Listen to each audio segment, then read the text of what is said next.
About Suge, we could talk about Suge. I was really trying to get on at the New Yorker. So I told them, like, let's do a story on Dick Griffey. For those who don't know, Dick Griffey was a big record label owner from like the 70s, early 80s. And he had mentored Suge, but he was suing Suge. So I'm hanging out with Dick for like, 2, 3 weeks. I'm like, yo, let's go see Suge. So I'm like, it'd be so great for the story. Let's go hang out with Suge. And he's finally like, all right, you want to go see Suge? All right, fine. Let's go see Suge. 10, 11 o'clock at night, we go out to Death Row. We go into Suge's office, and Suge's giving us a little tour.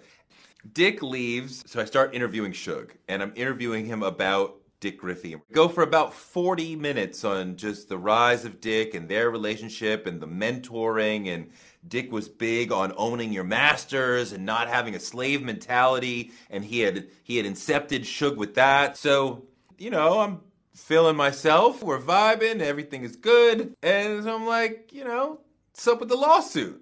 And Suge says, what are you talking about? And everything changed. His whole mood changed, the whole room seemed to change, and now he's clearly upset. And I'm like, it's cool. And I like grab my tape recorder, and he's like, nah, sit there. And I'm like, oh, what is this about to be? So then he goes to the door. There's only one door out of there. And he calls his man. And he just looks like he's just ready to go beat somebody's ass. And he'd just kill anybody. I'm like, I am not ready for any of this action. Suge is, saying shit. He won't come in here, talk about lawsuits.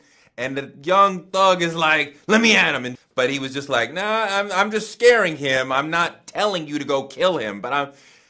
So the young thug is waved off. So I go to grab the tape recorder again and walk out, and he goes, where are you going? Sit down. And I'm like, fuck, we're not done. And he goes, rewind the tape to the beginning. And I'm like, oh, fuck, now I'm going to lose my interview, and I came here for nothing.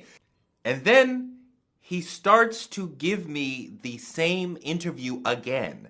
But he's answering the same questions and giving the same answers for 40 minutes in order, which is very, very hard to do.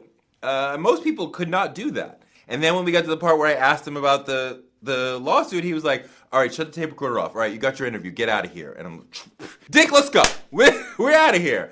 I didn't get hit, and I got the interview.